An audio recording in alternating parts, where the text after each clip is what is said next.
What's up, YouTube fam? Today's a cool day because today we build KX500 things, and I love KX500 things because we are going to do a couple, well, things different than we normally do. Normally we Cerakote, we make things awesome. Today we're like literally just making this thing as tight and clean as possible. So, show you where we're at already. So, here's the new frame. Here's the old frame. Old frame, you guys saw in the previous video, is extremely worn out, probably cracked. It's so covered in gunk though from failing gaskets in that motor. I'm not worried about that frame. Got a brand new frame, very extremely low hour frame that was turned into an AF, so this does not have a lot of time on it. We sandblasted the whole entire thing, inspected for cracks. There's none. It's a nice tight frame, nice tight foot pegs. Brand new IMS foot pegs. Got title with it too, which is rad because I didn't have a title for that. Got a title for this one. So, on to the motor. Chassis department's good. So yeah, that's our situation here. Motor, tired, leaking from every gasket possible. The issue with this motor was it ran fine, but it smoked so bad. Now, there are a few different things that could be causing that. It could be the one that I'm scared of the most, which is the stators do go out in these things, and then you don't get that nice bright spark, and then they run super rich. Hoping it's not that. The other thing is it would blow a ton of oil through the exhaust, even though it was mixed at 32:1 on our oil side, and I leaned out the pilots and leaned out the mains as much as I could, and it would not fix a problem. It just ran still so dang oily. So I'm hoping that it's this internal gasket that's using RTV bonder to put the cases together. I'm hoping that's what failed, and it's been sucking trans fluid into the combustion chamber, which is right here on the two strokes. I'm hoping that's the issue, or the seal on the crank side, which is right next to the clutch. I'm hoping that might have failed and it's been pulling oil through, and it's just been burning so dang rich. I do know that the bearing is bad. I can't get it to flex right now for you guys because it takes a little bit of force, but Ryan and I were playing with it last night. You can see there's... Can you do it now? Yeah. Try. You try. You can see it move back and forth. Back and forth you can? I can hear it. Yeah, it rocks. I mean, you can see it, the gap right there, get bigger and smaller. Yeah, so it does either have a really bad bearing on this side, or one of the things that my buddy Adam Millar said is that the cranks can wear in between the shaft and the bearing for the main bearing, and you can get play in there too. Or worst case scenario is the case itself is ovalized in the bearing journal. Prepared for that as well. I have a set of cases that I kept down here. They've vapor honed, ready to go. So we have kind of all of our bases covered for worst case scenarios. We have brand new pistons, bearings. I know the trans is good on this thing. New gasket kit right there. We're set up. So a lot of it's just going to be reassembling this thing. Ryan's going to be putting the chassis back together while I get this motor done. And yeah, we should be able to get it done today, and hopefully get fired up and see. There was one more issue that keeps us from firing it up today, but I might just send it anyway. So these reeds are just spent. I mean, fuel too. Well, we could get fuel. I have premix with me, but you guys can see there's a gap. There's a lot of gaps right there. You see daylight through them. So these reeds are spent. I did have another reed block at home, and these are better just a little bit, not by a lot, but these are better. I could swap them out and still order new reeds. I did last night. I ordered some Pro Series Boysen reeds for this thing, just a dual stage reed.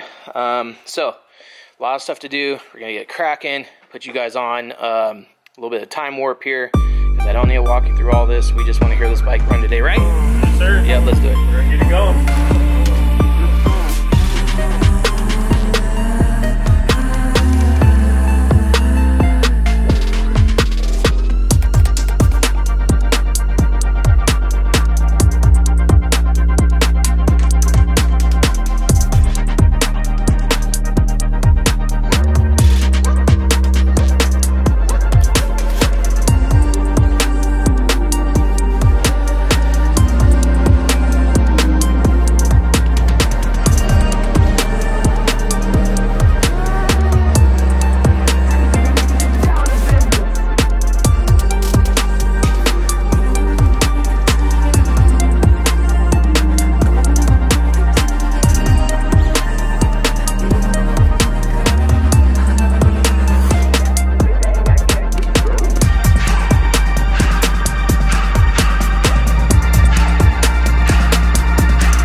joking. It's like a whole, I don't know, what time is it, dude?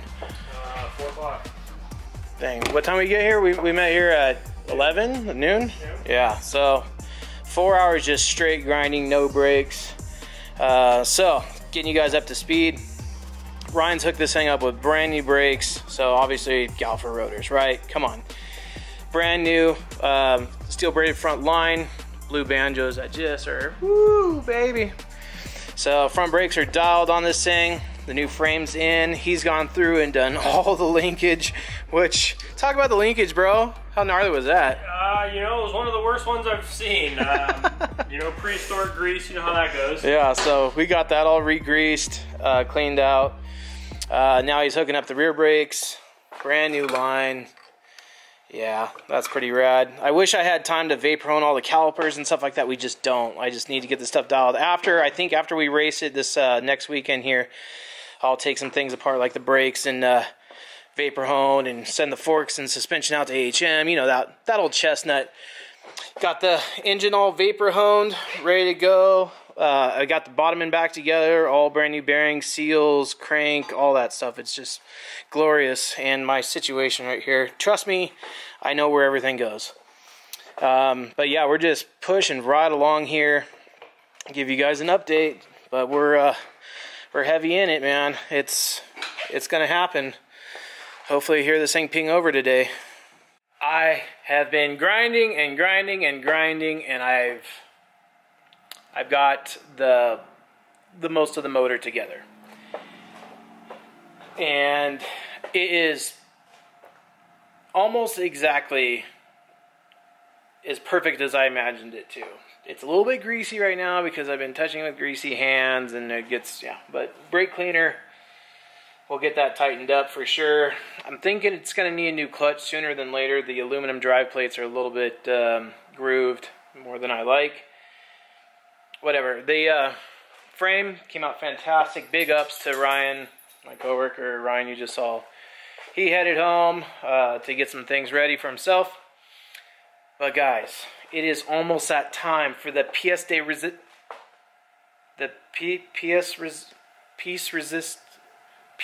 resistance. The resistance piece. We got a brand new fathead from our guy Luke over at Fathead with not auto decompress. It's a 4-stroke thing. I don't know. I don't like it. With the decompress mod and a swivel style coolant neck. Let's just watch this thing. Obviously gaskets aren't on there or anything, but let's just get a little taste of how this resistance piece is going to look, because this is just like, what, boy? Are you like even? But yeah, check this out. Huh? Yeah, and you could fully clock this, because one of the things is that the KX heads, some of you know that have worked on these 500s. Where's the old head? Where's the old head? Dude, I have parts everywhere. It's all right. It's all right. I know where it goes. I swear. I know where all this stuff goes. Here's the old resistance piece. So, they're fixed. You can't move these. What ends up happening is it does not make a good connection from the radiator that it comes out like right here next to it, and it's actually a little further down. So what ends up happening over time, you can see on this thing, it starts to warp downwards because the hose has been pulling on it, and pulling on it, and pulling on it. And that's a bad design, Kawasaki. Why'd you do that? Huh? So Luke was like, you know what? I'm going to one-up that. I'm going to make this thing so we can pivot it any way that we want, so we lock it in, get the hose on easier, and be much more better and faster. And I'm stoked, because this head, it fits perfect. It's a O-ring head, so no more of these freaking huge pressed steel gaskets. They're not even pressed steel. I don't even know what they are. They're like what you'd find on an old small block 350. Just big old chunky thick things. So you guys, if you have a 500, whether it be a CR or a KX, Luke over at Fathead, he makes these things for all of them in all the colors. He's got red, purple, blue. He's got polished. I think he has now a bronze color too, which I saw on his Instagram. That's super sweet. but gives you, or gave me, because I'm kind of the guinea pig with this head, but he gave me a couple sets of O-rings on here in case I pinch one, because there's 3 O-rings that go in this head. So we're going to have a real tight clearance. So we got an inner on the dome, an inner on the cap, and an outer on the cap. So brand new hardware is in there as well. Thank you, Luke. Man, these things are super sweet. I can't wait to get this thing on, but I'm going to wait until I get the engine in there. Actually, no, I'm not. I'm going to put it on now. It just, I was thinking it might give me more room, but the studs already stand up higher than the head, so I'm going to line these O-rings in here just nicely, you know, no RTV, a little bit of grease just to help kind of sit them in there. And we're going to put the engine in. And so he said torque first to 18 foot-pounds, then 20, then 22, and then check 22 again. So go around again and check 22. So I will follow his directions there. Stab on the intake manifold once it's in there. Same thing with the stator and the flywheel and everything. The sprocket. God, this thing just, the trans spins so good. New bearings, you know, it's a new bearing thing, guys. When you got new bearings, the old ones, you know, they're rattly, they're loose, but when it's tight and new, it's just, oh, it's a good feeling. It's a beautiful feeling. I still need to torque the cylinder down. Haven't done that yet. But yeah, we're just right there, and then slide that beast in there, and it's going to be a big finagling because I got to drop out the swing arm, and it's a thing. It's a thing. So guys, we are on the home stretch. I do not think I'm going to finish it tonight, but I have till tomorrow at noon. It is 6:12 now. I want to go watch Supercross a lot. I love that sport, and I want to watch it in my house, on my TV, on my couch. Is that too much to ask? I don't think so. Anyways, I'm gonna finish putting this thing together and just make it more awesomer than it ever was. Okay, this is worth mentioning. Luke, because I know you're gonna watch this. You did a killer job on these O-ring cuts for the recesses in the head. First try, first set. He told me to scrutinize them on the video as much as possible. I never had to use this second set just in case I pinched one or something. These things, yes, I had to stretch the black one a little bit to get it to fit, but the red one with no stretching at all dropped right in. The brown one took a little stretch, not much at all, dropped right in, and this thing, guys, is ready to marry onto that head and get torqued down. Let's go. Quality components. I dig it. Well, boys and gargoyles, it's in. Head is torqued, and the cylinder's torqued. All the chassis bolts are in except for the head mounts, which I'm onto right now. But you guys have seen enough. That's it.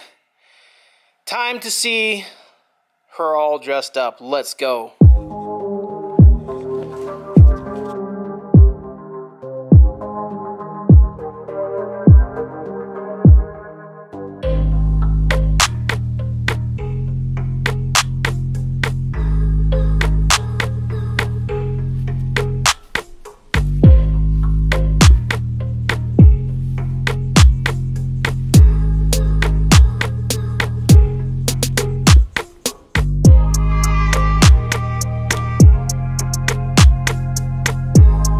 And about 24 hours later, guys, there she is. The KX500's done. Now, I wrote it out here, and still running a little on the fat side. She's still on the fat side, and that's okay though, because breaking in, having it on the fat side, it's gonna really help kind of bring everything around a little bit. Hear the gunshots in the background? That's freedom. Just out here in Nevada, it's just, there's still a thing of freedom out here. So this place is literally 5 minutes from my house. I'm over there. That's all you guys will know. I'll show you a shop garage tour, shop garage whatever tour soon enough. But so this thing, guys, this gorgeous, something just does it for me, guys. I don't know about you, but something just does it for me. These 90s dirt bikes, when men were men and there was no question of gender. You had babies, you're a female. You didn't have babies, you're a dude. This thing makes babies. Not sure where I was going with that, but what I'm getting at is this is a man's bike. Now, yes, up for debate. The new 450s are super powerful, super strong, but this was the 450 supercross bike of its era. And why these things are so brutal and why people love them so much is because how the power comes on. Now with the 4-stroke, you whack the throttle, it's like an instantaneous ramp up of torque and horsepower, just you know. This, it comes out of nowhere, it slaps you in the face, it calls you names, it puts you in the dirt and makes you eat turds. It's so rude. It's so rude about how the power comes on, but that's why I love it. That's why it's so freaking amazing, is because it's predictable, but not. It's just, you know it's coming, so you better hang on, and she's gonna deliver. So there she is though, guys. So the plan. So I'm doing a little shakedown. I have 18% left on my GoPro. That should be fine, right? I have 18% off the GoPro. I'm not going to hammer on it, okay? It's a cast iron sleeve in this. Someone at some point did punch it out and put a sleeve in it. Not super stoked about it. It's okay. It's okay. Any of you guys out there are like, oh, that's horrible. It's horrible if you don't know how to control temperatures, especially cylinder temperatures. And the other thing is too, with Nikasil, what Nikasil really brought to the game was it's more slippery than cast iron. Cast iron is very porous. It's not as slippery. We'll just say that. You guys get that. It's not as slippery as the newer Nikasil line bikes. So it was once upon a time a Nikasil cylinder. Now it's cast iron. So that generates a little bit more heat. The engine doesn't free rev as much. That's the give and take. The give on this though is pistons. So you won't wear through Nikasil seal on cast iron. And if you ever have a catastrophic damage where the piston scatters, you could bore these out, take them up the next size and buy another piston for them in that next size over. It's a lower budget way to own a bike that breaks a lot, but that's the thing, these 500s, it's not unheard of to get 200, 300 hours out of a motor. Some of you probably going like, what? No, I'm dead serious. Like, these things, they're not a high RPM engine. They're actually a pretty low RPM. You ride them down the grunt, and even their top end revs, they're not very high. So these engines don't get punished too much. So with that being said, this thing could last years and years on this current setup that we just built into it. So far, what I'm really stoked up about is the engine so other than being rich, which we discussed that, other than being rich, the engine is extremely snappy, crispy, sounds really good. I dig it. I dig it a lot.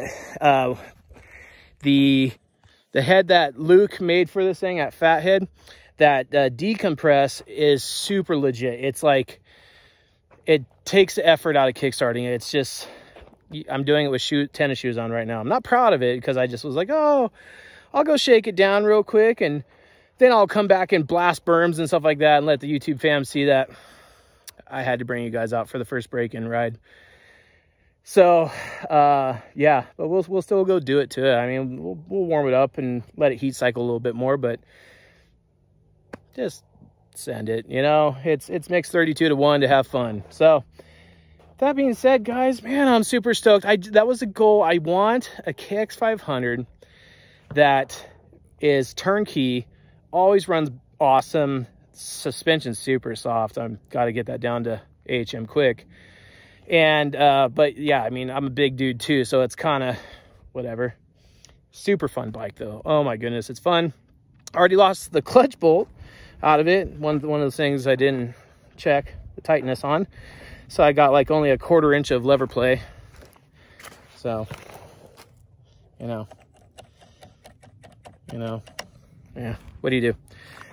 Anyways, guys, the sun is just dropping down over eastern Sierra Nevadas right now, and there's no other place I'd rather be right now than out with my KX500 in the Sierra Nevada mountain range. Plans moving forward with this. Hopefully next weekend there's a 100-mile race, Moran, in Nightingale. That's a plan.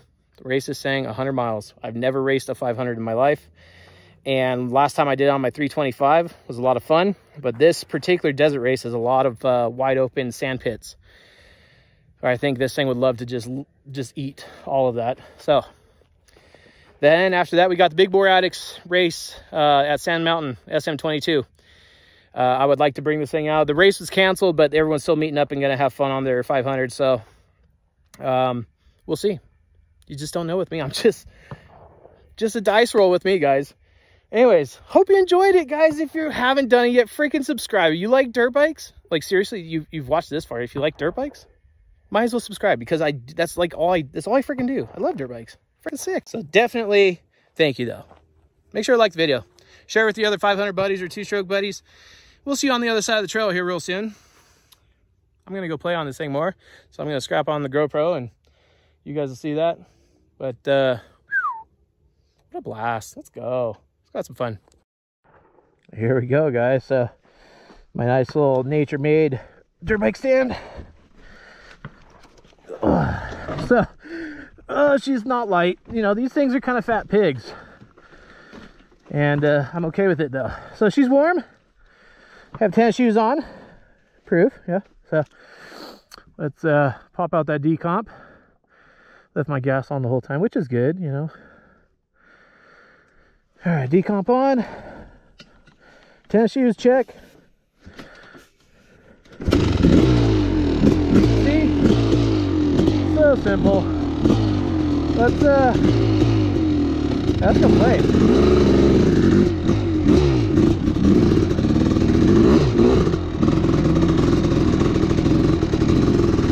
Ow.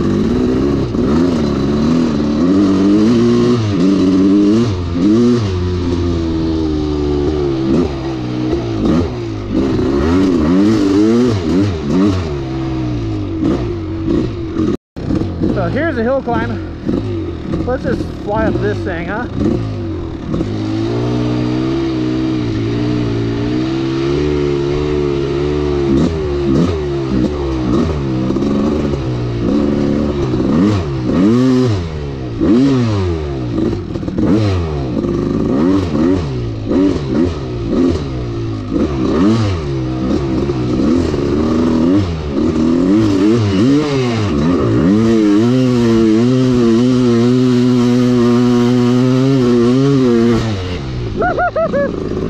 Yeah.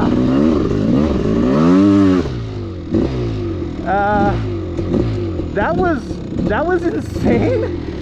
I wish there was another camera pointed at that, because that was I hit this and just shot up here, almost came off the bike. That was fun. So yeah, she eats. That's probably not the best way to break it in, but hey, if you guys won't tell, I won't tell. The suspension is just super soft, guys. Super soft.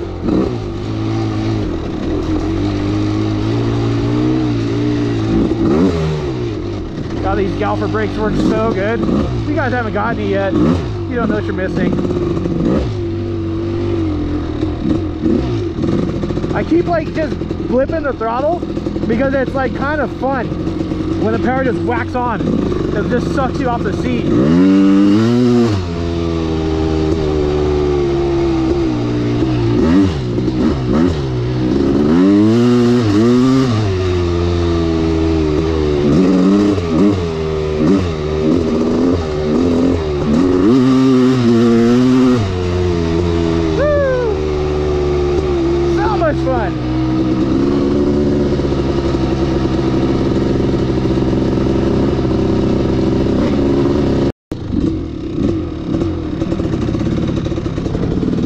Yep.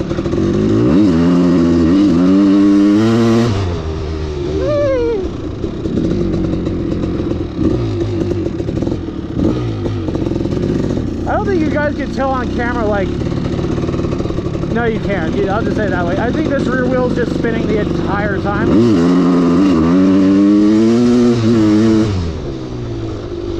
See, it's really fat. Like, the more I let it idle, just kind of like this, ride it, really starts to get too loaded up. So my jetting's off for sure. But then after it burns through that, it takes off like a missile.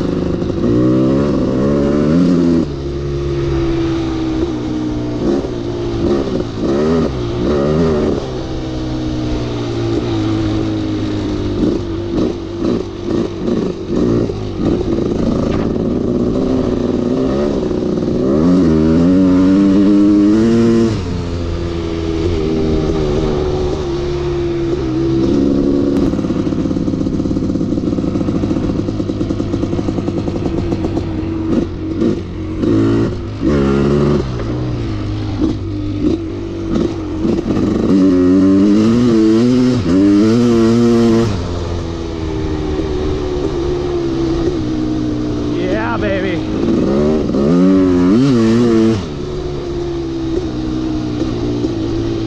She's alive and well.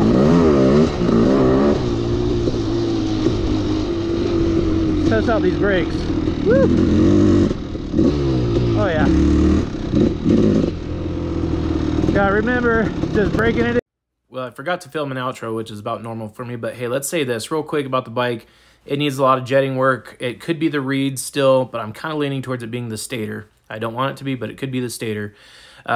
All the parts that we used to rebuild this bike today, guys, were provided by RockyMountainATVMC.com. Down below in the description is my link.